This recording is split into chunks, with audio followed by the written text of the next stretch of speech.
Assalamualaikum warahmatullahi wabarakatuh. Alhamdulillah. Alhamdulillahi rabbil alamin.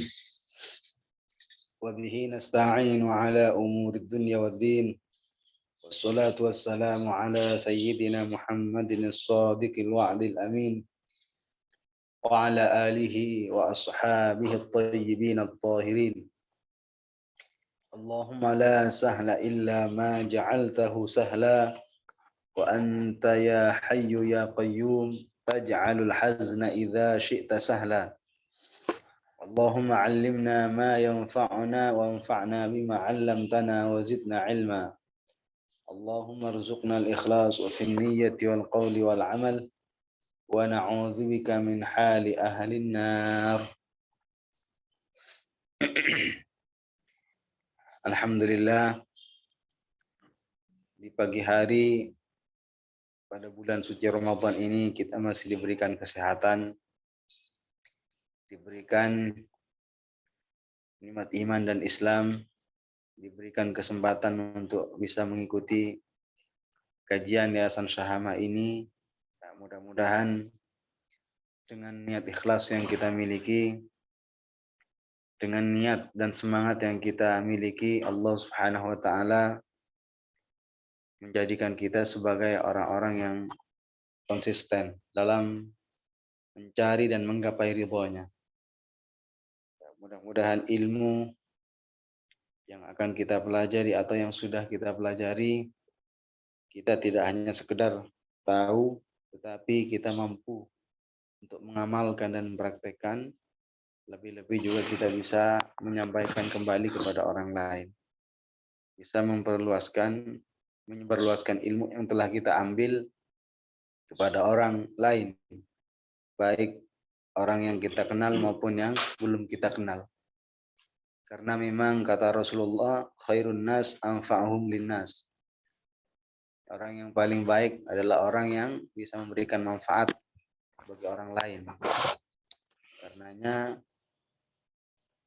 mumpung kita juga ada di bulan Ramadan, bulan suci, bulan yang penuh dengan berkah, bulan yang di dalamnya banyak keistimewaan, mari kita hari-hari, kesempatan dan waktu-waktu yang telah Allah anugerahkan kepada kita, isi dengan sesuatu yang bermanfaat, dengan sesuatu yang menjamin keselamatan kita kelak di akhirat, yaitu hanya dengan menyibukkan diri kita dengan ilmu agama. Sungguh dalam ilmu agama terdapat keistimewaan yang luar biasa. Cukup bagi penyemangat kita, cukup menjadi penyemangat kita perkataan Imam Syafi'i, di mana beliau mengatakan talabul ilmi afdalu minan nawafil. Mencari dan menuntut ilmu agama itu lebih baik dan lebih utama daripada sholat sunnah. Karenanya Syekh Abdullah Al-Harari, pengarang kitab yang kita kaji ini, senantiasa memotivasi bagi kita. Apa katanya? Al-mukhlis, as-sadiqu. Jadi orang yang benar-benar memiliki niat yang baik, niat yang lurus, la yamallu min takrori ma sami'ah. Tidak akan merasa jenuh, tidak akan merasa bosan untuk mengulang dan menyimak kembali pelajaran yang pernah ia dengar, pelajaran yang pernah ia kaji, pelajaran yang pernah ia pahami. Tidak akan merasa bosan, tidak akan merasa puas.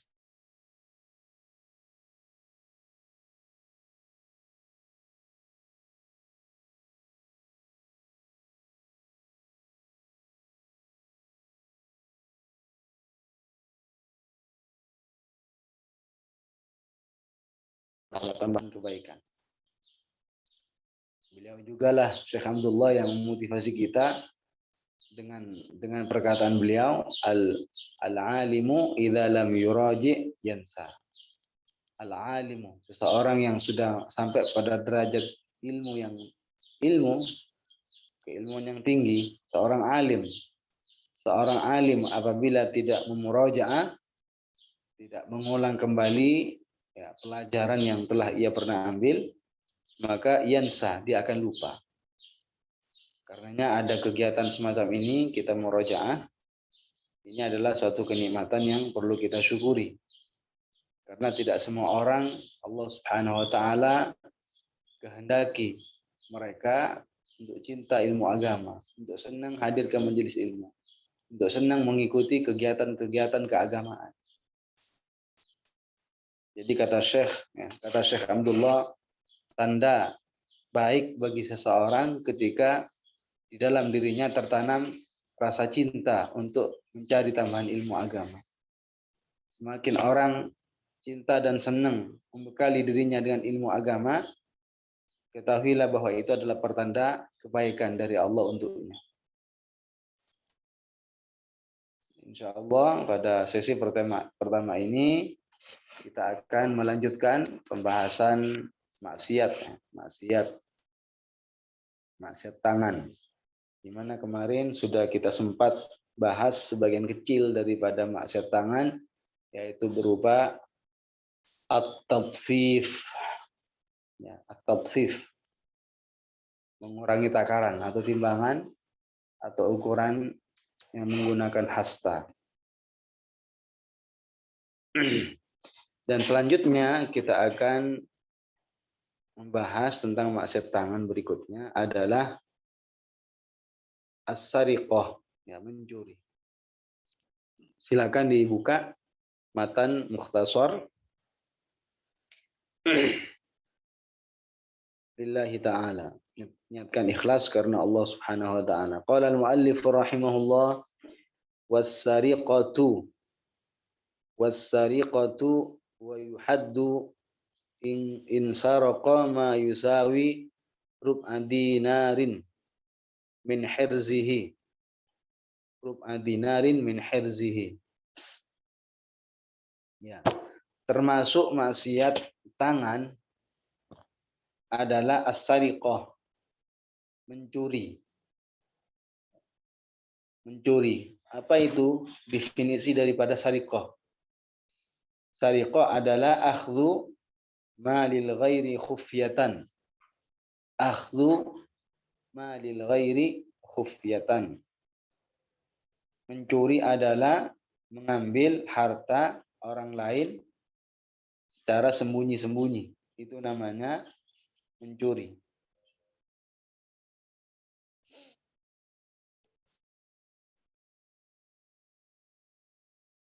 Jadi mencuri haram. Dan mencuri ini nanti ada hadnya, ada hukumannya. Jadi mencuri, namanya mencuri itu mengambil harta orang lain secara sembunyi, bukan mengandalkan kekuatan. Dan bukan pula mengambilnya biasanya secara terang-terang. Tidak terang-terang. Dan juga kalau mencuri itu secara sembunyi.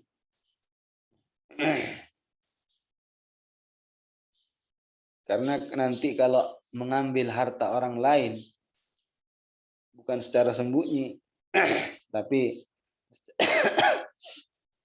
secara mengandalkan kekuatan, maka itu bukan sariqah, nanti disebut dengan ghasab. Disebut dengan ghasab.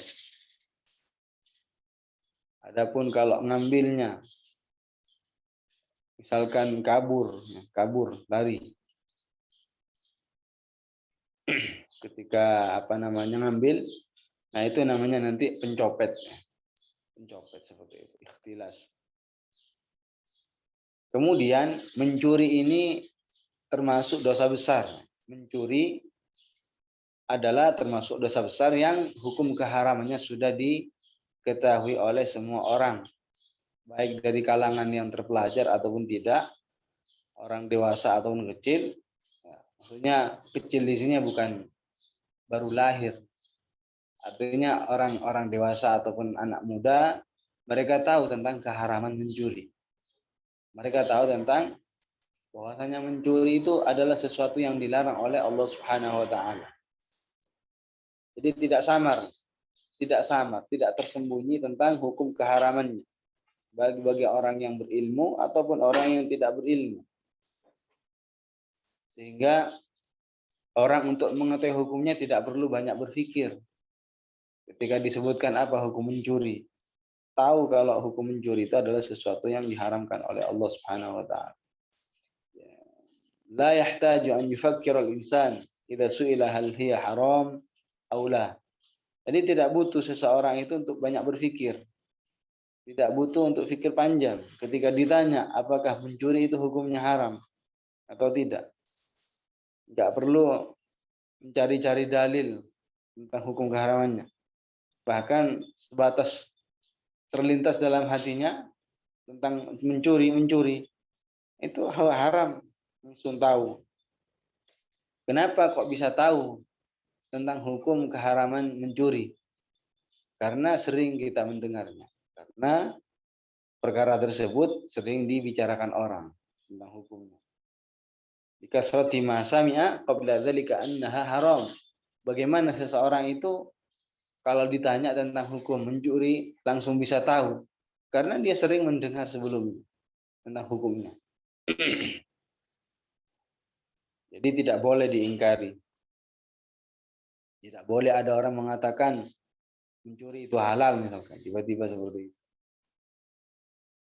Tidak boleh. Karena ini adalah termasuk mengingkari sesuatu yang hukumnya sudah maklum minad-din bid-darurah, sudah diketahui oleh semua kalangan, semua lapisan.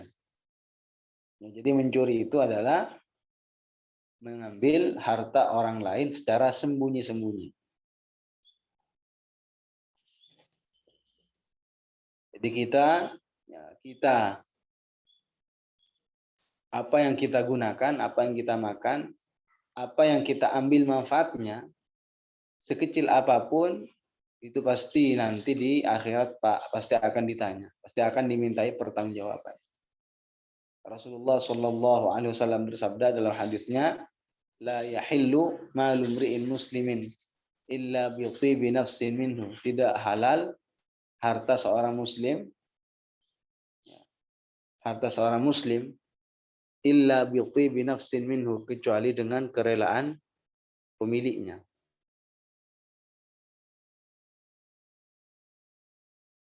Jadi jangan biasa mengambil barang tanpa ridho pemiliknya sekecil apapun. Kenapa?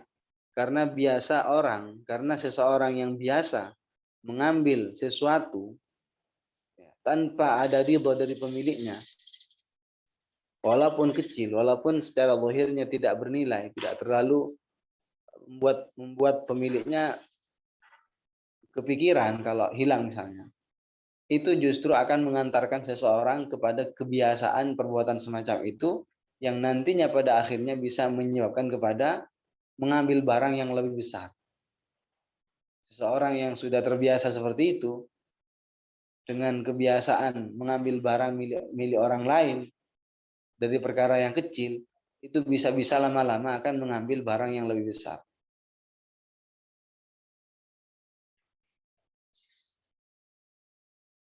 Jadi tidak boleh mengambil harta orang lain. Mengambil harta orang lain. Ya, mengambil harta orang lain di sini jangan hanya yang dimaksud adalah uang, mal.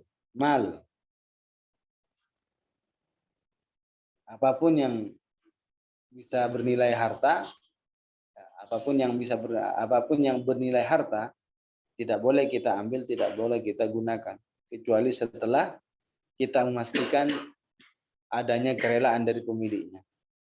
Wa yuhaddu in saraqa ma yusawi rub'a dinarin, dan pencuri, ya, pelakunya itu ya, akan dihukum, akan diberikan had, akan diberikan hukuman apabila ia telah mencuri barang yusawi rub'a dinarin, yang senilai 1/4 dinar. Dinar itu dari emas, kalau dirham itu dari perak. Jadi kalau seandainya orang mencuri barang dan barang tersebut nilainya senilai seperempat dinar, seperempat dinar. Lalu dia apa? Mencurinya min hirzihi, dari tempat penyimpanan barang. Dari tempat penyimpanan barang. Artinya dari tempat biasa disimpan barang tersebut. Dari tempat yang biasa barang itu disimpan di tempat tersebut. Itu yang ada hadnya, ada hukumannya. Jadi ketentuan pencuri yang akan diberikan hukuman pertama, kalau yang dicuri itu senilai seperempat dinar. Ketentuan lain apabila dia mengambilnya, apabila dia mencurinya dari barang yang biasa disimpan barang tersebut. Dan tempat penyimpanan barang yang biasa disimpan itu berbeda-beda sesuai dengan keadaan dan kondisi. Ya, kondisi di tempat tersebut berbeda-beda. Barang itu kan ketika disimpan, tempat penyimpanannya kan berbeda-beda. Kalau mobil di mana disimpannya, karena mungkin disimpan di dalam kamarnya. Kalau emas di mana tempat penyimpanannya biasanya, kan nggak mungkin ditaruh di halaman atau di mana, di lantai atau di depan rumahnya misalkan. Makanya di sini apa? Tempat penyimpanan barang itu tergantung pada barangnya, pada kebiasaannya itu di mana. Jadi yang dihukum pencuri itu kalau mengambil dari tempat yang biasa barang tersebut disimpan. Artinya tempat yang disimpan di tempat tersebut barang seperti yang dicuri, barang lain yang simpan di tempat yang dicuri pada kebiasaannya. Dan ini berbeda-beda, tergantung barangnya, tergantung hartanya, tergantung barangnya, dan tergantung keadaan serta waktu. Jadi tempat penyimpanan dirham dan tempat penyimpanan dinar. Dirham itu dari perak, kalau dinar itu dari emas. Jadi tempat penyimpanan emas, tempat penyimpanan perak berbeda dengan tempat penyimpanan barang-barang rumah. Ya.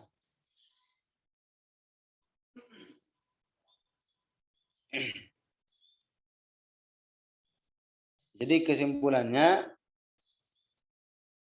jadi mencuri itu ada dua macam. Mencuri yang sampai menyebabkan untuk dipotong tangannya, dan mencuri tapi tidak sampai pada pemotongan tangan bagi pelakunya.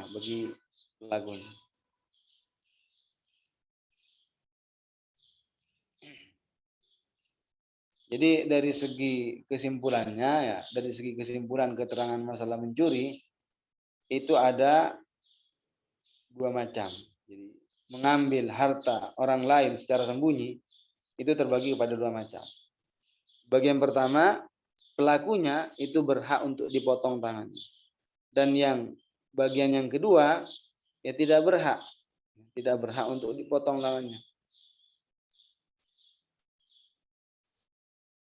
Apabila seseorang mencuri barang yang senilai seperempat dinar, ya, dari emas murni,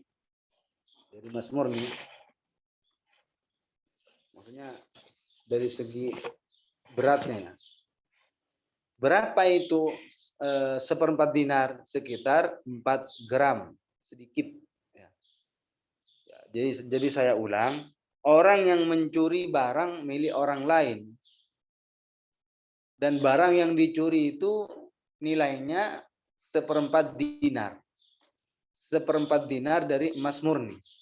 Seperempat dinar itu berapa gram? Yaitu 4 gram sedikit, ya, 4 gram lebih sedikit. Dari segi timbangan 4 gram. Atau lebih daripada 4 gram sedikit, lebih. Lalu dia mencurinya barang tersebut dari tempat penyimpanan barang yang biasa disimpan. Artinya dari tempat yang biasa disimpan di tempat tersebut, barang yang seperti yang dicuri itu. Barang lain yang sama dengan barang yang dicuri tersebut pada kebiasaannya. Maka apa di sini tindakan yang harus dilakukan? Seorang khalifah, dia akan memotong tangan pencurinya. Kalau memang terbukti ya, kalau memang benar-benar pelakunya kedapatan ya, artinya ketahuan. Kalau tidak ada bukti yang menunjukkan si fulan itu pelakunya kan nggak boleh. Ya, hanya sebatas menuduh saja. Kita sudah lewat ya, kita sudah mempelajari di awal tentang masalah wa su'udzanni bi ibadillah, berburuk sangka, berprasangka buruk kepada hamba-hamba Allah. Itu kan termasuk sesuatu yang tidak boleh. Sudah lewat itu di bagian maksiat hati, di bagian maksiat hati. Wa su'udzanni bi ibadillah, berprasangka buruk kepada sesama. Enggak boleh. Contohnya apa? Menuduh si fulan misalkan mencuri, diambil si fulan, padahal tidak ada korena, padahal tidak ada tanda-tanda yang memperbolehkan. Itu dilarang. Tapi kalau seandainya ada korena, ada bukti yang kuat, misalnya ada dua orang yang saling berteman, sama bertemanan dua orang, kemudian main ke rumahnya, rumah salah satu dua orang tersebut. Kemudian ketika pemilik rumah keluar, hanya tinggallah di kamarnya temannya itu, dan tidak ada orang yang masuk selain itu, hanya sendirian. Kemudian ketika pemilik rumah itu masuk ke dalam, tiba-tiba ada barang miliknya hilang. Dan dia yakin ketika dia keluar pemilik rumahnya, sampai dia datang ke kamarnya, tidak ada orang lain yang masuk, kecuali hanya dia. Kalau kondisinya semacam ini apa? Boleh mengatakan atau menuduh itu yang mencuri. Kenapa? Karena ada dugaan kuat, kan tidak ada orang lain yang masuk. Itu. Jadi kalau tidak ada bukti yang kuat, tidak bisa langsung menuduh sembarangan. Begitu juga dengan khalifah. Ketika ingin memotong tangan pencuri, itu kalau terbukti si fulan itu pencurinya. Kalau seandainya tidak ada bukti yang kuat, nggak boleh dipotong begitu saja tangannya. Jadi yang motong di sini bukan masing-masing, bukan korban, tapi khalifah. Tentunya ini untuk menjaga keamanan. Bayangkan kalau seandainya nanti yang motong langsung bukan khalifah, ini akan menimbulkan fitnah yang lebih besar, menimbulkan kerusakan yang lebih besar.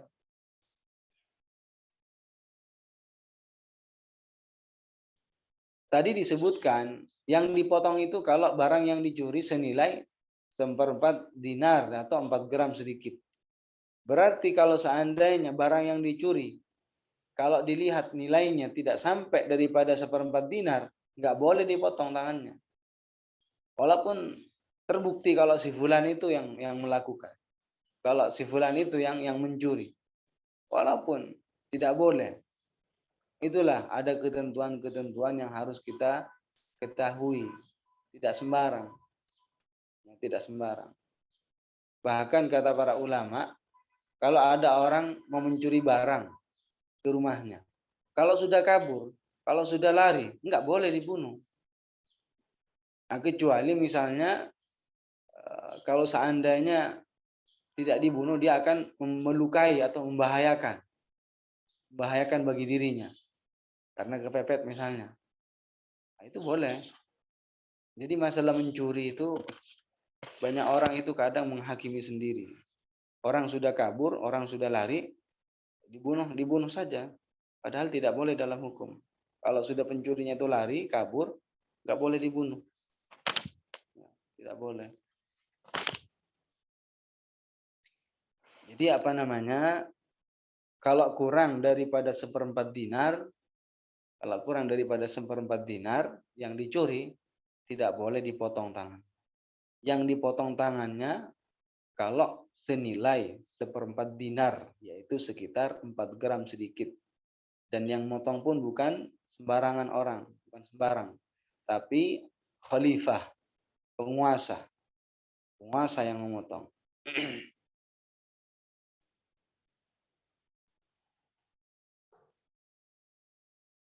Nah, begitu juga yang dipotong itu kalau memang mengambil dari tempat biasa disimpan barang tersebut, artinya dari herzul mithil. Jadi kalau seandainya ada orang mencuri emas, tapi emasnya ditaruh di halaman atau ditaruh di sembarangan, taruh di kursi, nggak boleh dipotong, nggak boleh dihad. Kenapa? Karena dia tidak mengambil dari barang yang biasa disimpan barang tersebut. Mutiara itu biasanya di mana disimpan? Di lemari. Kalau seandainya ada orang mencuri mutiara itu dari luar, bukan di dalam lemari, misalkan ditaruh di tempat duduk, ya di kursi apa? Di kursi mobil misalkan di depannya. Tiba-tiba ada orang datang dan mengambilnya, tidak boleh dipotong tangannya, tidak boleh dilakukan had. Yang dipotong itu kalau dari tempat biasa disimpan barang tersebut.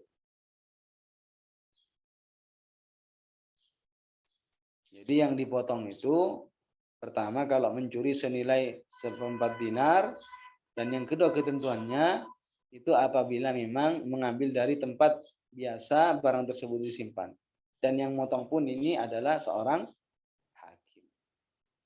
Terus kemudian cara memotong tangan pencuri yang akan dilakukan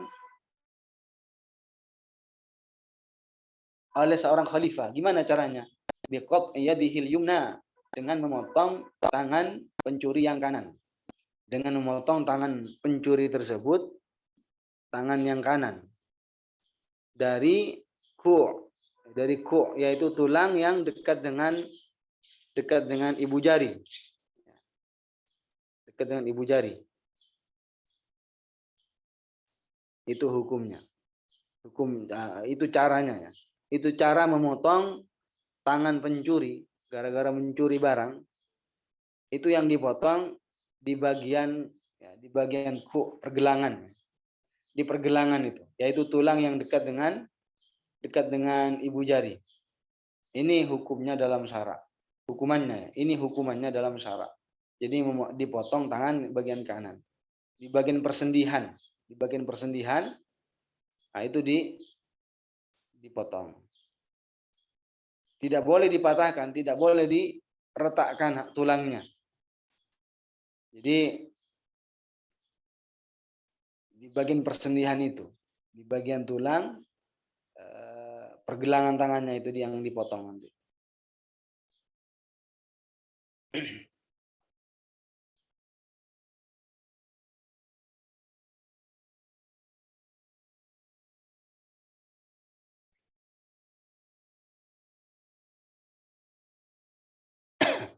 Nah, kemudian habis dipotong tangan yang bagian kanan, tsumma in ada, kemudian apabila kembali, ya, mengulang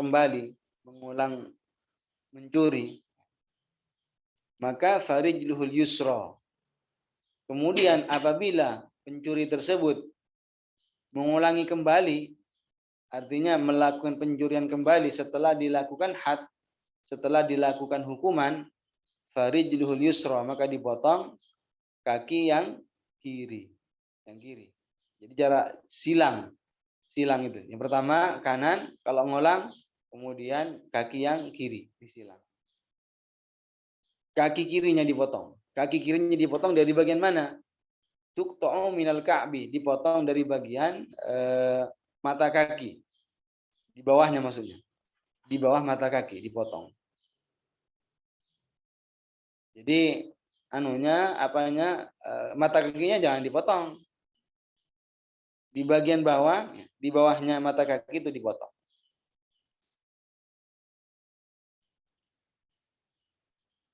Mata kaki itu adalah tulang yang menonjol yang ada di samping kaki di bagian bawah, itu namanya mata kaki.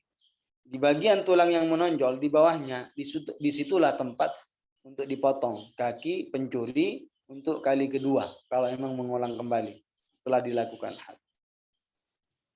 Tsumma yaduhul yusra. Kemudian apabila mengulang kembali, mengulang mencuri untuk ketiga kalinya, maka dipotong tangan kirinya. Sama juga dari pergelangannya itu.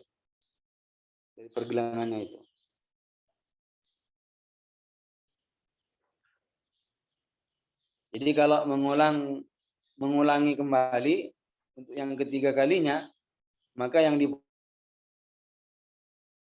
kiri dari pergelangan dipotong di situ. Summa rijluhul yumna. Kemudian apabila mengulang kembali untuk keempat kalinya, maka yang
Sallallahu bersabda dalam hadisnya, la tazulu qadama 'abdin yaumal qiyamah hatta yus'ala an arba'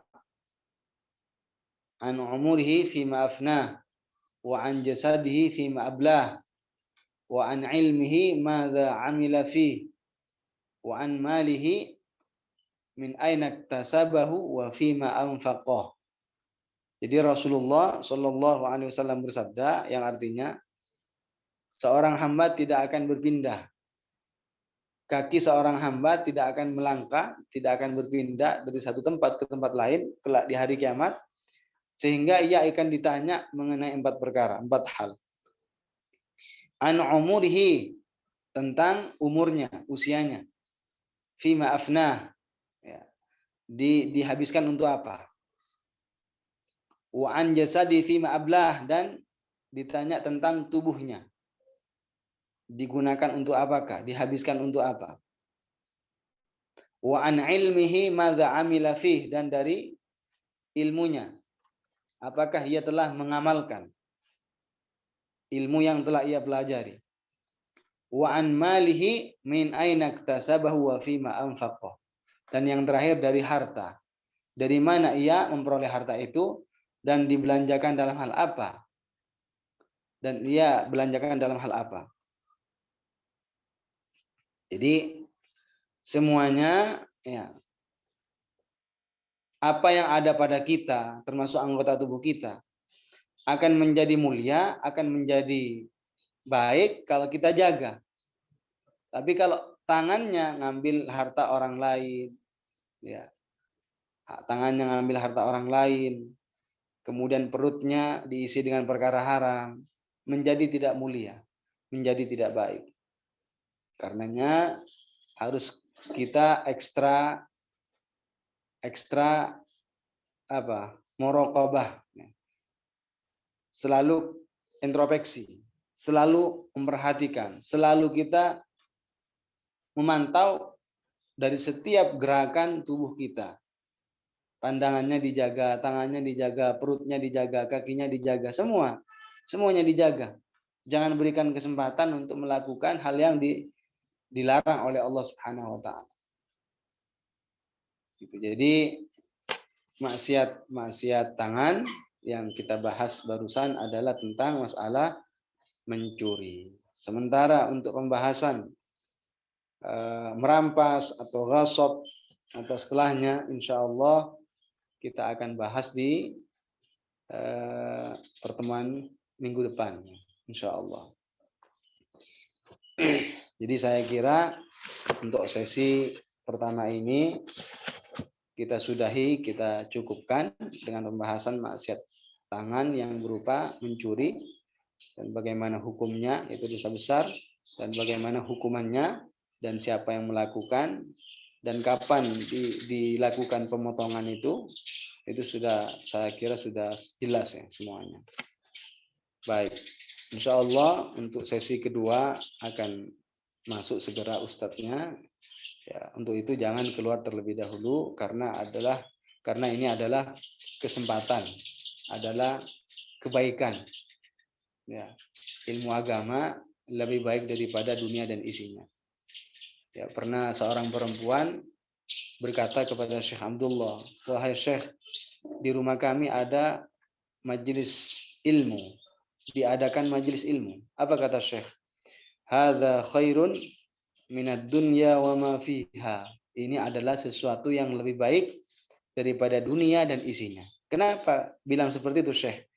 Karena dunia itu ila zawal. Dunia itu akan sirna, dunia itu akan ditinggal mati.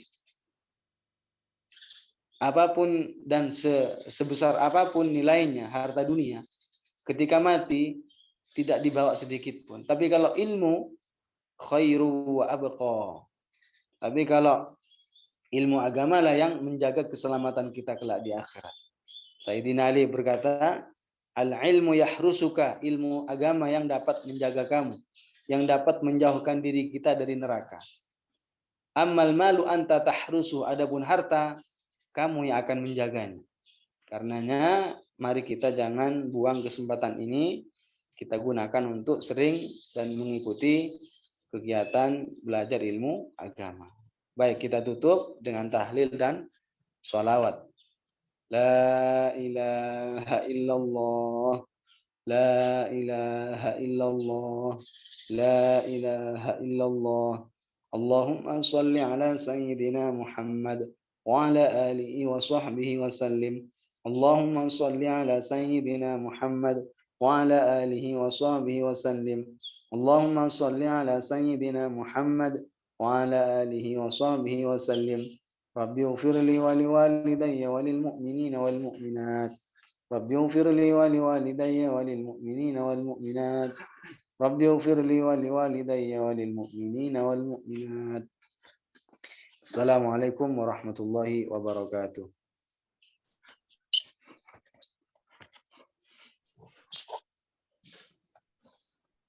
Saya ambil alih. Assalamualaikum warahmatullahi wabarakatuh. Bismillahirrahmanirrahim. Alhamdulillahi rabbil alamin. Wa sallallahu wa sallama ala nabiyyihil karim wa ala alihi wa sahbihi ajma'in.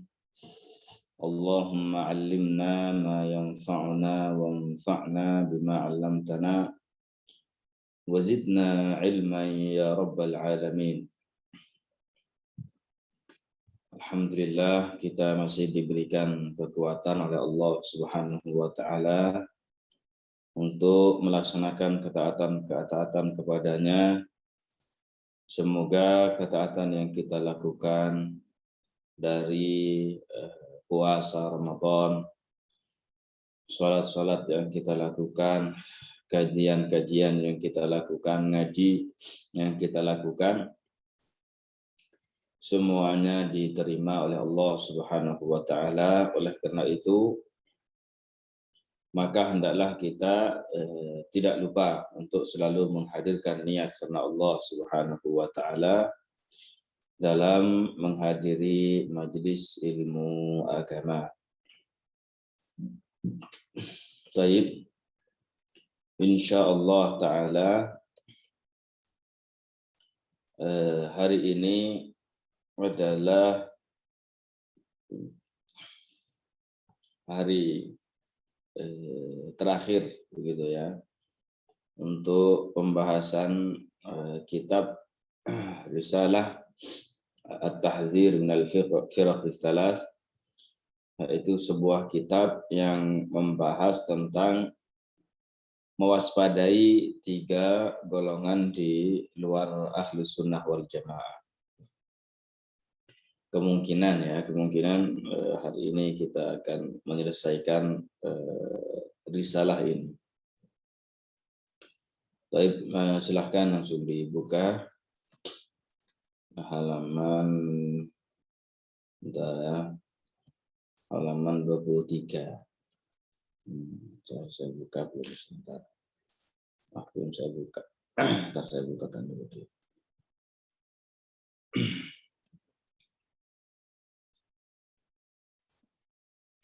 Silakan yang sudah punya PDF, bisa langsung dibuka ya, atau kitabnya yang sudah punya kitab.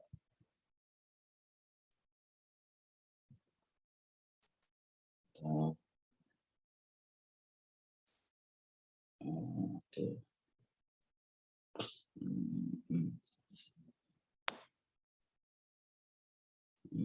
Nah, bisa bukakan.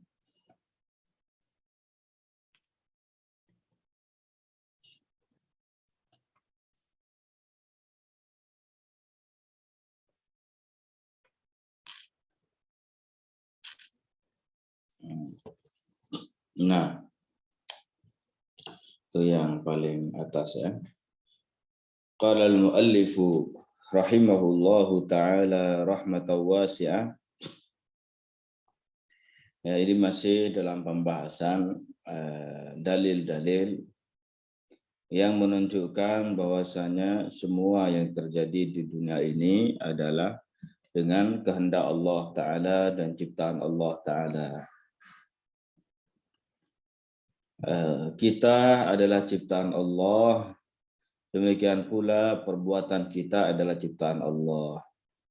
Perbuatan kita yang disengaja itu adalah ciptaan Allah, dan perbuatan yang tidak disengaja itu adalah ciptaan Allah. Ya semuanya itu adalah Allah Ta'ala yang menciptakannya. Nah, ini pembahasannya sekarang masih dalam pendalilan, ya, penyebutan dalil yang berkaitan dengan hal itu. Ya, ini dalam rangka pembantahan terhadap golongan Hizbut Tahrir yang mereka mengikuti, ya, keyakinan orang-orang Mu'tazilah, orang-orang Qadariyah yang menyatakan bahwasanya perbuatan manusia yang disengaja bukanlah ciptaan manusia, bukanlah ciptaan Allah, tetapi ciptaan manusia sendiri. Ini adalah keyakinan yang salah, keyakinan yang sesat, bertentangan dengan ayat-ayat Al-Quran. Nah, qala al-muallif rahimahullah, wa hunaka ayatun ukhra, dan di sana ada ayat-ayat lain, tadullu ala annal ibada, yang menunjukkan bahwasanya para hamba itu la yakhluquna a'malahum mutlaqa, mereka tidak menciptakan perbuatan-perbuatan mereka secara mutlak. Jadi di sini apa? Beliau akan menyebutkan beberapa ayat yang menunjukkan bahwasanya manusia itu tidak menciptakan perbuatannya sendiri. Nah, contohnya apa? Kaqaulihi, seperti firman Allah Ta'ala, wasbir wa ma sabruka illa billah. Dan bersabarlah. Ya, wasbir, dan sabarlah engkau, wa ma sabruka illa billah, dan kesabaranmu itu tiada lain adalah ciptaan Allah Ta'ala. Jadi sabar itu adalah perbuatan kita. Ya, sabar itu adalah perbuatan kita. Tetapi walaupun sabar ini adalah perbuatan kita, bukan kita yang menciptakannya. Ya, tetapi Allah Ta'ala yang menciptakan perbuatannya itu. Allah Ta'ala yang menciptakan kesabaran kita. Bukan kita yang menciptakannya. Wa qawlihi, dan juga firman Allah Ta'ala, wa ma taufiqi illa billah. Dan juga firman Allah Ta'ala, tiadalah taufiqku kecuali ciptaan Allah Ta'ala. Taufik, ya dulu saya sudah sering sebutkan. Makna taufik, ya, yang maksud dengan taufik itu apa? Yaitu khalqul qudrati ala ta'ati, yaitu menciptakan kemampuan untuk melaksanakan ketaatan. Jadi ayat ini memberikan persaksian bahwasanya taufik, ya, yaitu menciptakan kemampuan bagi seseorang untuk melakukan ketaatan, ini tidak ada yang menciptakannya kecuali Allah Ta'ala. Ini persaksiannya. Jadi kita melaksanakan sholat, melaksanakan puasa, membayar zakat. Ya, ini kenapa? Kita diberikan kemampuan oleh Allah Ta'ala untuk melakukan hal tersebut semuanya.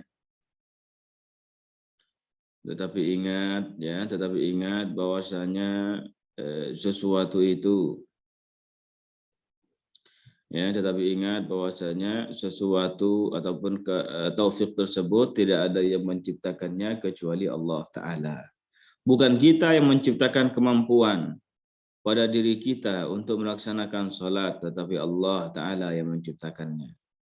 Bukan kita yang menciptakan kita mampu untuk berpuasa, tetapi Allah Ta'ala yang menciptakan pada diri kita, ya, kemampuan untuk berpuasa, dan begitu seterusnya. Ya.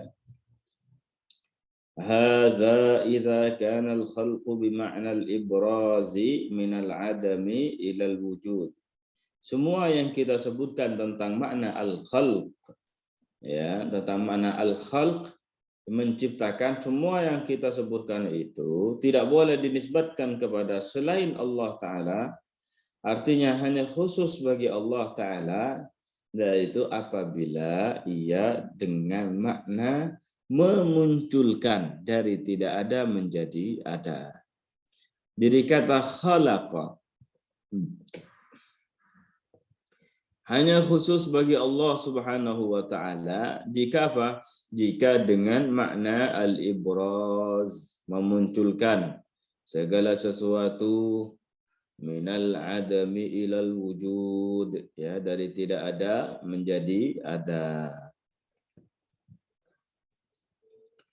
Ammal khalqu idza urida bihi taswiru suratin. Sedangkan kata al-khalqu, ya, kata khalaqa, kata al-khalqu dalam bahasa Arab, jika idza urida bihi taswiru suratin, apabila dimaksudkan dengannya, apabila dengan maksud, apabila dimaksudkan membentuk suatu gambar, itu ya. Jadi kalau saya bilang khalaq, ya, kata khalaq atau kata khalq, ya, kita bilang seperti itu dalam bahasa Arab. Tetapi yang diinginkan, yang kita inginkan dari kata khalaq di sini bukan mengunculkan dari tidak ada menjadi ada. Tetapi yang kita maksudkan adalah mengadakan, bukan. Yang kita maksudkan adalah membentuk suatu gambar. Ya, membuat suatu bentuk.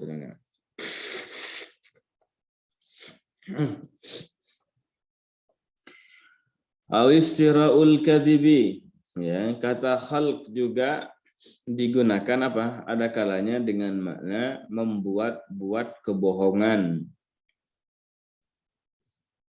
Ya, khalaq itu bisa bermakna menciptakan, ya. Khalq juga bisa bermakna membentuk suatu gambar. Khalq juga bisa maknanya membuat kedustaan. Awit takdir, atau juga khalq dengan makna mengatur. Fayasihu ayyudhafa ilal ibad, maka kata khalq dengan makna-makna tersebut, ya, bukan dengan makna memunculkan dari tidak ada menjadi ada, itu boleh dinisbatkan, ya, boleh dinisbatkan kepada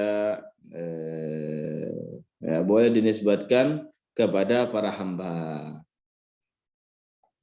Jadi katanya, maksudnya apa? Kalimatnya itu tetap kalimat khalaqa atau khalq, tapi bukan dengan makna menciptakan, ya, dengan makna yang lain seperti membentuk suatu gambar, melakukan kedustaan, kemudian mengira-ngira, mengatur, gitu. Maka ini boleh dinisbatkan kepada makhluknya, ya, disah untuk dinisbatkan kepada makhluk Allah. Wa qad qala Allah Ta'ala, dan Allah Ta'ala berfirman fi haqqi Isa, ya, tentang Nabi Isa. Wa idh takhluqu minat tini ka hay'ati at-tayr. Ya. Coba di sini takhluq di sini, ya, dalam Al-Qur'an ini, ya, takhluq di sini dinisbatkan oleh Allah Ta'ala, ya. Ya, dinisbatkan oleh Allah Ta'ala kepada Nabi Isa alaihi salam. Tetapi di sini bukan dengan makna Allah, dengan makna menciptakan. Ya, di sini bukan dengan makna menciptakan. Maknanya apa? Wa iz takhluqu, dan ketika engkau membentuk, ya, minat tini, dari tanah, ya, bentuk gambar, membentuk benda dari tanah. Kahai'atit thair, seperti bentuk burung. Ya, jadi Nabi Isa itu membentuk dari tanah suatu bentuk burung. Ya, setelah itu Allah Ta'ala menjadikan tanah tersebut ya burung beneran dan bisa terbang. Itu. Dan di sini tidak bermakna bahwasanya Nabi Isa alaihissalam beliau menciptakan burung. Tidak, sama sekali tidak seperti itu. Hanya di sini dikatakan apa? Fa inna makna takhluquhuna, karena sesungguhnya makna takhluk di sini ta'malu suratan, engkau membuat suatu gambar, suatu bentuk. Jadi dari tanah, maknanya itu apa? Nabi Isa ngambil tanah. Kemudian setelah itu beliau membentuk burung, gitu ya, benda burung. Laisa maknahu, ayat ini tidak bermakna tubrizu thair, engkau mengadakan, memunculkan burung, menciptakan burung, minal adami ilal wujud, dari tidak ada menjadi ada. Nah, itu maknanya. Jadi kata takhluk di sini ya bisa dinisbatkan kepada selain Allah. Dalam ayat ini dinisbatkan kepada Nabi Isa alaihi salam. Ya, dikarenakan makna takhluk di sini bukan makna menciptakan, tetapi dengan makna membentuk suatu gambar. Kemudian wa kadzalika qauluhu ta'ala, dan demikian pula firman Allah Ta'ala, fatabarakallahu ahsanul khaliqin. Fatabarakallah ahsanul khaliqin. Jadi kata al-khaliqin di sini ya. Ya, di sini tidak bermakna banyak pencipta. Tidak bermakna Allah yang pencipta, manusia juga pencipta, kemudian malaikat juga menciptakan, jin juga menciptakan. Tidak seperti itu maknanya. Dan kemudian dari semua pencipta tersebut Allah Ta'ala yang paling bagus ciptaannya, paling sempurna ciptaannya. Tidak seperti itu. Tetapi maknanya di sini adalah Allah Ta'ala yang menentukan. Jadi Allah Ta'ala menentukan. Ya, kita juga menentukan, ya kan? Kita kan mikir sesuatu dengan. Kita memikir sesuatu, ingin membuat rencana. Ya, kita kan begitu, menentukan sesuatu, bikin rencana. Allah Subhanahu wa Ta'ala menentukan, tetapi jelas ya ketentuan Allah Subhanahu wa Ta'ala yaitu jelas lebih sempurna, dan justru memang kehendak kita itu ya berada di bawah kehendak Allah Ta'ala. Ya, jadi apa yang Allah Ta'ala takdirkan, ini makna takdir. Apa yang Allah Ta'ala tentukan itu pasti terjadi, dan tidak akan pernah untuk tidak terjadi. Berbeda halnya dengan rencana kita, apa yang kita tentukan, yang kita buat. Ya, maka di sini bisa saja terjadi, bisa saja tidak terjadi. Terjadi jika memang itu adalah sesuai dengan ketentuan Allah, dan tidak akan terjadi jika tidak sesuai dengan ketentuan Allah. Maksudnya apa? Ya, Allah Ta'ala menentukan hal itu tidak akan terjadi. Ya, pasti tidak akan terjadi. Walaupun apa yang kita pikirkan ini adalah juga ciptaan Allah, yang kita rencanakan dalam pikiran kita itu juga adalah ciptaan Allah, yang kita reka-reka mau mengadakan seperti ini, itu juga adalah ciptaan Allah Ta'ala. Baik. makna al-khalqi fi hadhihi al-ayati, makna al-khalq dalam ayat ini at-taqdir adalah menentukan. Laisal khalqu, ya, kata al-khalq dalam makna ini laisal khalqa, ini ayat ini tidak bermakna apa? Tidak bermakna al-khalq bimakna al-ibraz min al-adami ila al-wujud, ya, dengan makna mengadakan dari tidak ada menjadi ada. Innama makna al-ayati, makna ayatnya itu Allahu ahsanul muqaddirin. Allah Ta'ala adalah zat yang paling sempurna takdirnya. Ya, jadi ini kata al-khalq bukan dengan makna menciptakan, ya, bukan dengan makna menciptakan. Itu bisa saja dinisbatkan kepada selain Allah Ta'ala. Ini contoh yang kedua. Tamam? Sekarang beliau, guru kita, memberikan contoh yang ketiga. Wa qala ta'ala, dan Allah Ta'ala berfirman, wa takhluquna ifka, wa takhluquna ifka.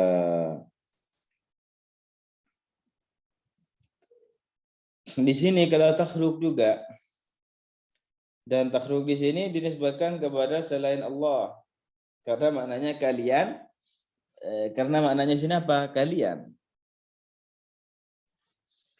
Di sini dinisbatkan kepada orang-orang musyrik. Al-ifk ini adalah kebohongan.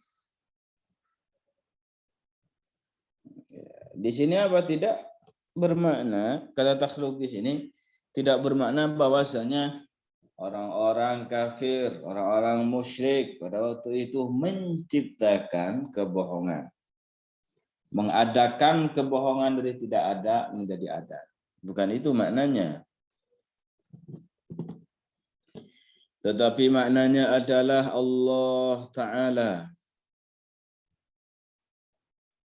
ya, mereka, maknanya adalah mereka, ya, maknanya adalah mereka orang musyrik, mereka melakukan kebohongan, mereka membuat-buat kebohongan. Ini maknanya, bukan mereka menciptakan kebohongan.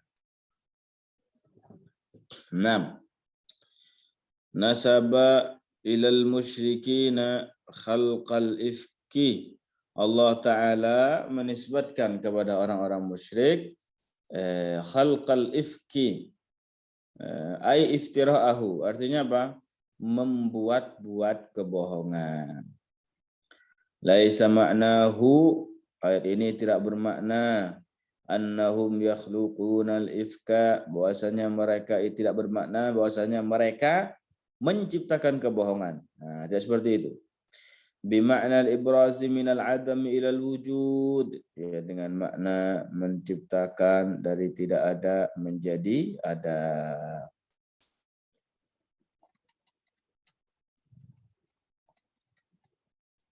Nah.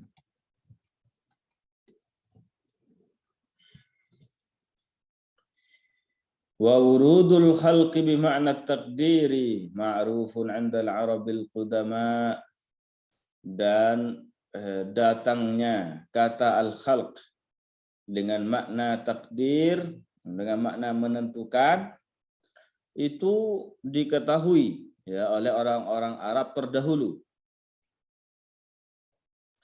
Qala ba'du syu'ara, sebagian syair, ya, sebagian syair mengatakan, wala anta tafri ma khalaqta wa ba'dul qaumi yakhluqu thumma la yafri. Perhatikan di sini ada apa? Ada kata khalaqta, ada makna yakhluq. Ini seorang syair memuji seseorang. Ada seorang syair, orang penyair, dia itu memuji seseorang dengan perkataannya ini. Kemudian memakai kata khalaqta, nah, kemudian juga pakai kata yakhluq.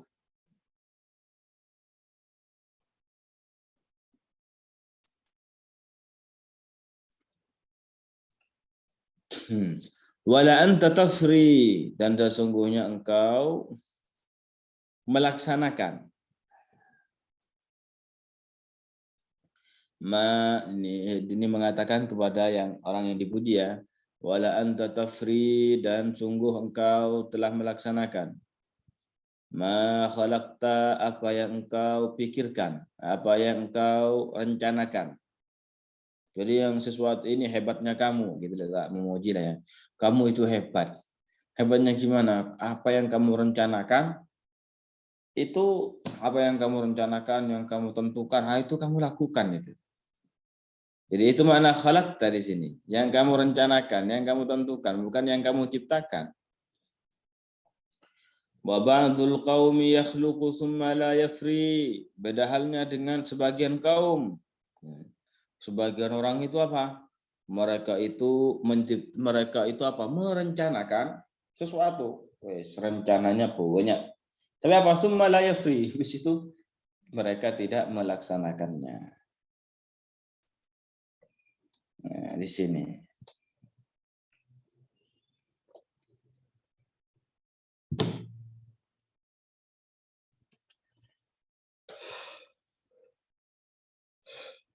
Yaqulu syairu limamduhih. Ya, seorang syair mengatakan kepada orang yang ia puji, anta tuqaddiru anta tuqaddir, engkau menentukan, engkau merencanakan, summa tunaffiz, kemudian engkau melaksanakan. Wa ba'dun ghairuk, sedangkan sebagian orang selain kamu, yuqaddir, dia itu membuat rencana, summa la yunaffiz, kemudian dia tidak melaksanakannya.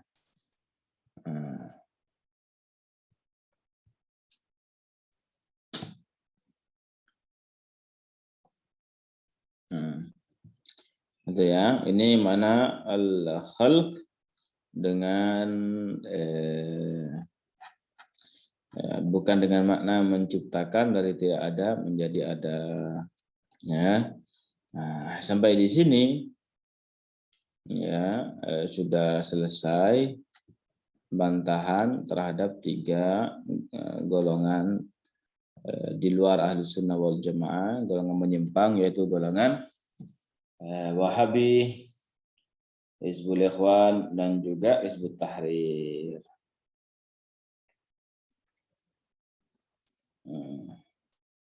Jadi seperti itu.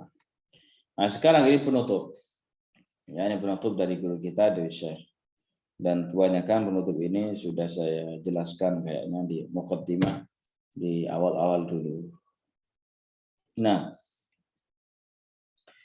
famim babi ingkaril munkar, maka dari pintu mengingkari kemungkaran, alladzi faradahu Allahu 'alal muslimin, yang Allah Ta'ala wajibkan atas orang-orang muslim.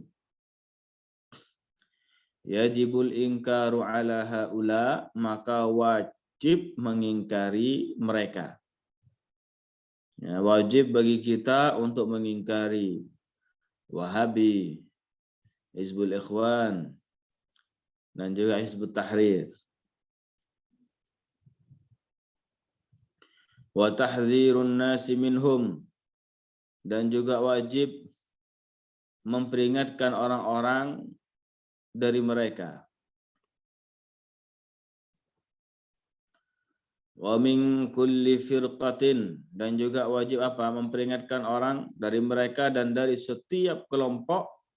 Khalafat ma daraja alaihi muslimun, yang mereka menyalahi ajaran yang ditempuh oleh orang-orang muslim min ayyamis sahabati ila hadzal asr, dari masa sahabat sampai hari ini.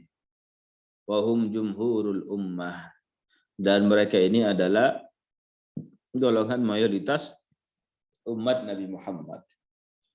Maksudnya apa di sini?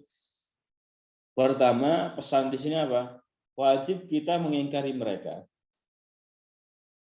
Kalau kita mau mengingkari mereka, berarti apa di sini? Kita butuh ilmu. Nah, kita membantah mereka, jelas kita butuh ilmu. Memperkuat diri dengan ilmu kaswajaan. Kemudian yang kedua, wajib kita memperingatkan orang-orang lain dari kesesatan mereka. Kita bilang ke orang lain, jangan ikuti golongan ini, jangan ikutin mereka, ini salah, seterusnya. Wa haula'i syadzuna syarazimu qalilatun. Dan mereka, golongan-golongan di luar ahlus sunnah wal jamaah, itu sangat sedikit sekali. Bi'tibari kathrati ahli sunnati, dibandingkan dengan banyaknya orang-orang ahlus sunnah. Jadi orang ahlus sunnah itu sangat banyak sekali. Makanya dulu disebutkan bahwasanya ahlus sunnah itu merupakan golongan mayoritas. Kulluhum finnar illa sawadal a'zam. Kata Rasulullah, sesungguhnya semuanya mereka itu akan masuk neraka, yaitu 73 golongan, kecuali satu golongan, yaitu golongan yang mayoritas. Jadi ahlus sunnah itu dalam setiap masa golongan mayoritas. Sedangkan golongan di luar ahlus sunnah wal jamaah, walaupun mereka namanya banyak, walaupun mereka itu macam-macam, walaupun yayasannya seabrek, walaupun sekolahnya banyak, tetapi pada hakikatnya itu mereka itu syirdimah. Mereka itu sangat sedikit sekali. Ya, hanya sempalan-sempalan gitu. Jelas kan? Sebenarnya kalau ada rombongan utuh nih, ya, setelah itu ada nyempal beberapa orang dari rombongan itu. Walaupun yang nyempal itu ini nyempal, bikin rombongan sendiri. Yang ini nyempal, bikin rombongan sendiri. Tetap yang lebih banyak itu mana? Yang tetap yang lebih banyak ada mayoritas adalah rombongan utama, dan rombongan utama di sini adalah ahlus sunnati wal jamaah. Waqad awsa Rasulullah sallallahu alaihi wasallam, dan Rasulullah sallallahu alaihi wasallam telah berwasiat biluzumil jamaati, untuk menetapi al-jamaah. Waqad sahha an Rasulillah sallallahu alaihi wasallam, dan sungguh telah sah dari Rasulullah sallallahu alaihi wasallam annahu qala, bahwasanya beliau bersabda, alaikum bil jamaah, ya, hendaklah kalian menetapi al jamaah, wa iyyakum wal furqah, dan hendaklah kalian menjauhi perpecahan. Fa inna syaitana ma'al wahidi, maka sesungguhnya syaitan itu bersama satu orang. Wa huwa minal itsnaini ab'ad, dan syaitan itu dari dua orang ia lebih menjauh.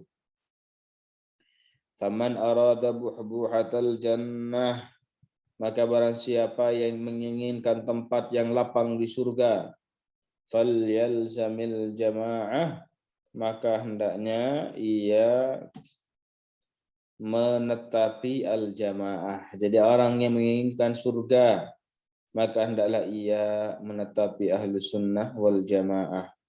Hendaklah dia mengikuti ajaran Rasulullah, mengikuti ajaran para sahabat Rasulullah, mengikuti ajaran mayoritas umat Islam. Itu dia.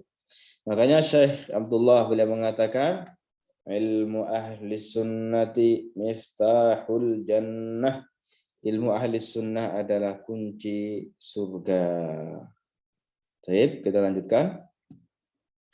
Rawahu Tirmidzi, hadis ini diriwayatkan oleh Imam At-Tirmidzi fi jami'ihi, dalam kitab jami'nya. Wa qala haditsun hasanun sahih, dan beliau mengatakan hadis ini adalah hadis yang hasan sahih. Demikian juga diriwayatkan Ibnu Hibban, oleh Ibnu Hibban, Ibnu Majah dan Ibnu Majah, wa ghairuhu dan yang lainnya. Ya. Kemudian sekarang apa nasihat dari Syekh Abdullah untuk mereka tiga golongan, nasihat untuk orang Wahabi. Nasihat untuk pesan untuk orang Wahabi, pesan untuk orang Hizbut Tahrir, pesan untuk orang Hizbul Ikhwan.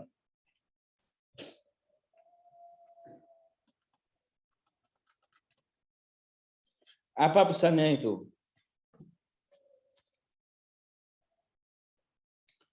Thumma nasihatuna lihaula'il firaqis thalath. Kemudian nasihat kami untuk mereka tiga golongan tersebut. Ayyata'allamu, hendaklah mereka belajar. Ilmuddin, hendaklah mereka belajar ilmu agama. Min afwahi ahli sunnati, hendaklah mereka ini orang Wahabi, orang Hizbut Tahrir, orang Hizbul Ikhwan, diperintahkan oleh Syekh untuk belajar ilmu agama, Min afwahi ahli sunnati, dari ulama-ulama ahli sunnah. Belajar ilmu agama itu dari ulama ahli sunnah. Laisa min muallafati Muhammad ibn Abdul Wahhab. Ya, bukan belajar dari karangan Muhammad bin Abdul Wahhab. Orang Wahabi, kalau bacanya tok kitab Muhammad bin Abdul Wahhab, baca kitab tok Muhammad bin Abdul Wahhab, tidak mau belajar ilmu kitab-kitab para ulama yang lainnya, ya sudah. Apa yang dibilang, oh enggak ada dalam kitab. Enggak ada dalam kitab gimana? Yang dibaca karangannya Muhammad bin Abdul Wahhab dan murid-muridnya doang kok. Wah, ini ijma siapa? Ijma'nya Muhammad bin Abdul Wahhab dan pengikutnya. Oh, ini makanya belajar itu, belajar kepada ulama Ahlus Sunnah wal Jamaah. Jangan hanya belajar di karangan Muhammad bin Abdul Wahhab ataupun Ibnu Taimiyah yang penuh dengan kedustaan. Wala min muallafati Sayyid Qutb. Dan juga jangan belajar dari karangan Sayyid Qutb. Dipelajari kitab Sayyid Qutb, yang lainnya tidak dipelajari. Wah, dah ngafirin orang gampang. Wala min muallafati Taqiyuddin An-Nabhani, dan jangan belajar dari kitab apa? Karangan Taqiyuddin An-Nabhani, pendiri Hizbut Tahrir. Nantinya apa? Ngikut pemahaman Taqiyuddin An-Nabhani. Ngikut artinya apa? Artinya dia ngikut pemahaman Mu'tazilah. Kalau dibilang kamu ngikut ajaran Mu'tazilah, enggak, sudah ngikut ajaran Mu'tazilah. Ini bukan ajaran Mu'tazilah. Bukan ajaran Mu'tazilah gimana? Ya gimana mau tahu ini ajaran Mu'tazilah atau bukan? Kebacaannya itu hanya karangan Taqiyuddin An-Nabhani, tidak belajar kitab-kitab ulama Ahli Sunnah wal Jamaah. Ya. Jadi beliau apa? Bal ayyaqra'u ala ahli al-ilm. Hendaknya mereka itu belajar kepada orang yang berilmu. Kutubal ulama ilmu mu'tabarah. Ya, kitab-kitab para ulama yang mu'tabar. Kitab-kitab ulama yang bisa dipertanggungjawabkan. Ka kitabil Bukhari, seperti kitab Imam Al-Bukhari Al-Musamma yang berjudul Khalqu Af'alil Ibad. Nah, jadi ada kitab namanya karangan Imam Bukhari Khalqu Af'alil Ibad. Ini banyak penjelasan bahwasanya perbuatan-perbuatan hamba itu adalah ciptaan Allah Ta'ala. Imam Bukhari wa kitab Abi Ja'farin At-Tahawi Al-Musamma bil Aqidati At-Tahawiyah. Demikian juga belajar kitab Imam Abu Ja'far At-Tahawi yang namanya Al-Aqidah At-Tahawiyah. Ya, benar, belajar kitab ini juga. Ini matanya karangan Ahlus Sunnah wal Jamaah. Ya, cuma syarahnya ada dari kalangan orang-orang Wahabi dan kalangan Mujassimah yang mereka itu yang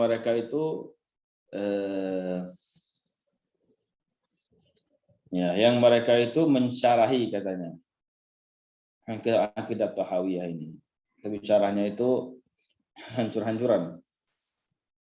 Wa kitab tafsir al-asma'i was sifat, dan demikian juga kitab tafsir al-asma' was sifat.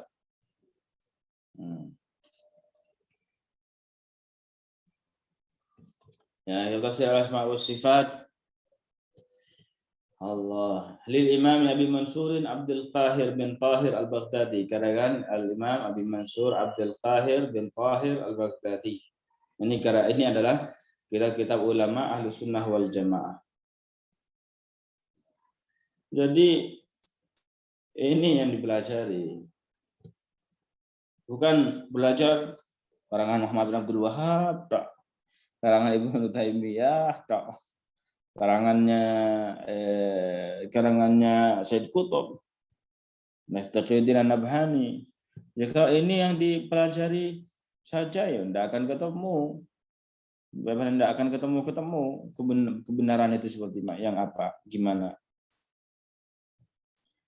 Fa in takhallaitum an aqaidikum,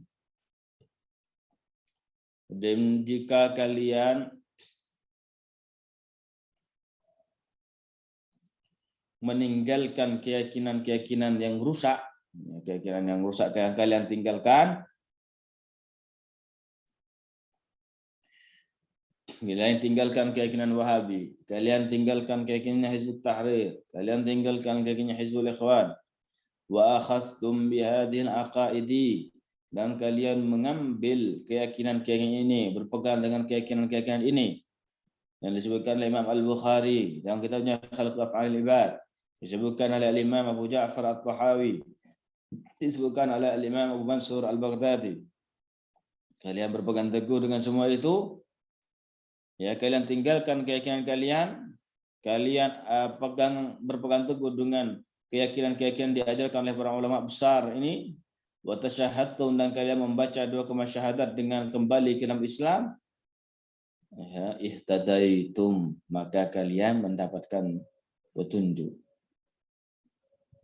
Wa ilallahi tarji'ul umur, semua perkara itu akan dikembalikan pada Allah. Wa ilaihil ma'al wan nusyur, nanti semuanya akan dikumpulkan, semuanya akan dikumpulkan di akhirat, ya, dan juga akan dimintai pertanggungjawabannya atas perbuatannya, atas perkataannya, atas keyakinannya. Wallahu subhanahu wa ta'ala a'lam. Dengan ini alhamdulillah, ya, nah ini alhamdulillah kita sudah menyelesaikan kitab kita, ya, kitab yang dikarang oleh guru kita Syekh Abdullah Al-Harari rahimahullah ta'ala rahmatan wasi'ah.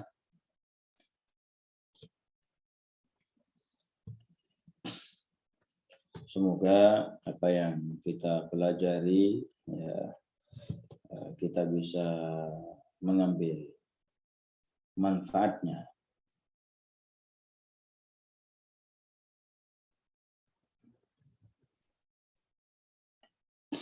Semoga bermanfaat untuk kita, dan semoga kita diberikan husnul khatimah oleh Allah Subhanahu wa taala.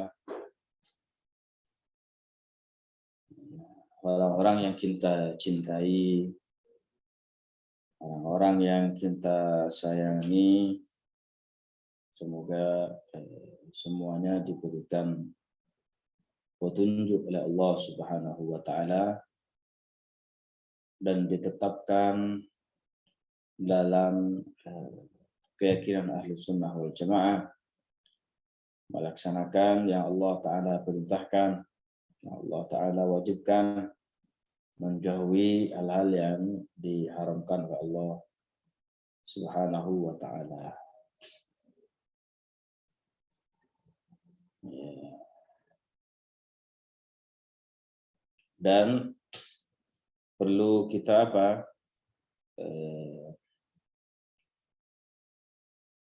di samping kita di sini membentengi diri sendiri dari hal-hal pemahaman yang tidak benar, kita punya kewajiban untuk itu.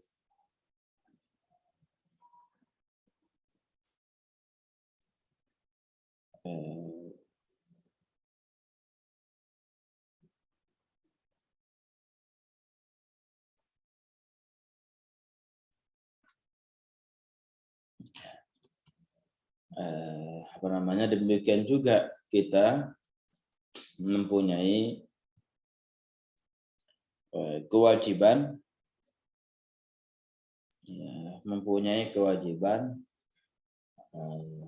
untuk menjaga keluarga kita dan juga orang lain.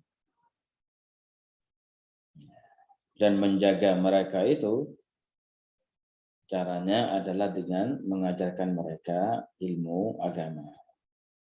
Apa yang kita bisa, yang penting apa yang kita bisa kita ajarkan. Yang penting kita yakin itu adalah ajaran yang benar, dan kita yakin bahwasanya ini memang kita sudah dengar dari guru-guru kita sampaikan walaupun sedikit. Itu kewajiban bagi kita. Atau kalau kita tidak mampu, berarti apa? Kita menghadirkan orang tersebut kepada majelis ilmu ahli sunnah. Kalau kita tidak melakukan hal itu, berarti kita terjatuh dalam perbuatan dosa. Kita terjatuh dalam perbuatan dosa karena tidak melakukan kewajiban, padahal kita mampu. Ya. Oleh karena itu maka hendaklah kita semangat dalam belajar dan mengajar dan memfasilitasi orang belajar dan mengajar. Ya, semangat dalam belajarnya. Ya.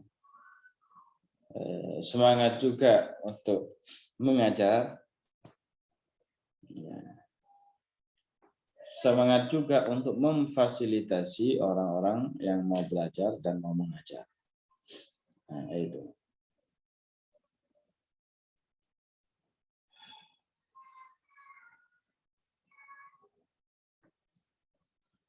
Ya, agar kita diberikan keselamatan oleh Allah Subhanahu wa taala di dunia dan di akhirat. Seperti itu. Baik, alhamdulillah ini sudah khatam kitabnya. Untuk pertanyaannya itu masalah ada sebuah hadis memang ana inda zanni abdi bi. Ada sebuah hadis seperti itu. Cuma makna yang sebenarnya yang dikatakan oleh ahli ulama ahli sunnah wal jamaah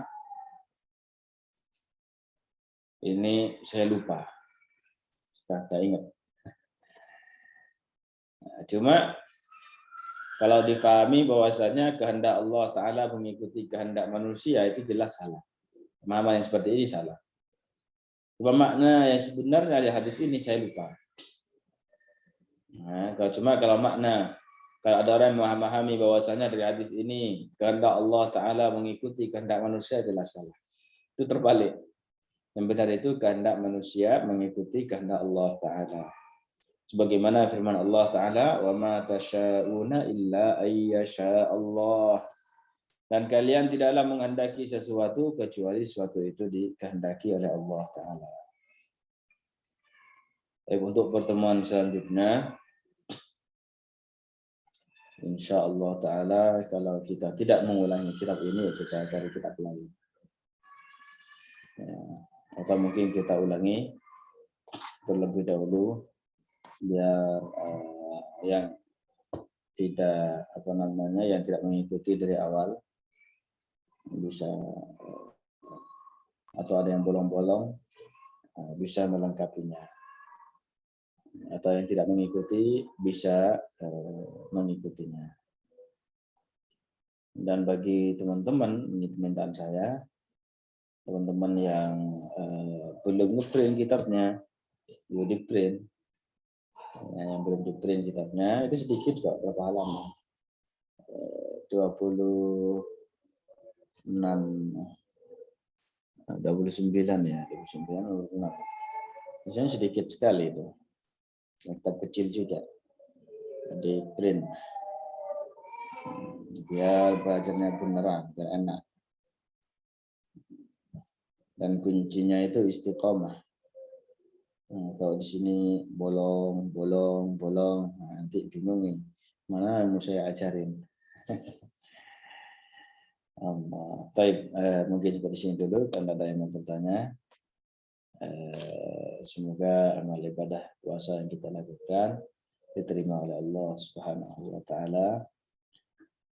Mari kita tutup dengan bacaan tahlil. La ilaha illallah, la ilaha illallah, la ilaha illallah. Allahumma salli ala sayyidina Muhammad wa ala alihi wa sahbihi wa sallim. Allahumma salli ala sayyidina Muhammad wa ala alihi wa sahbihi wa sallim. Allahumma salli ala sayyidina Muhammad wa ala alihi wa sahbihi wa sallim. Rabbi firli wa liwalidayya wa lil mu'minin. Rabbi firli wa liwalidayya wa lil mu'minin. Rabbi firli wa liwalidayya wa lil mu'minin. Oh iya, kitab ini itu sudah diterjemah ya, dalam bahasa Indonesia dan sudah dicetak di yayasan kita, di Yayasan Syahama. Kalau tidak salah itu judul terjemahnya mewaspadai 3 golongan sesat. Kalau tidak salah begitu. Bisa nanti dipesan itu, apalagi sekarang kan lagi Ramadan itu banyak promosi itu kitab-kitabnya. Ya, barakallahu fikum wa assalamualaikum alaikum wa jazakumullahu anna kulla khair. Wassalamualaikum warahmatullahi wabarakatuh.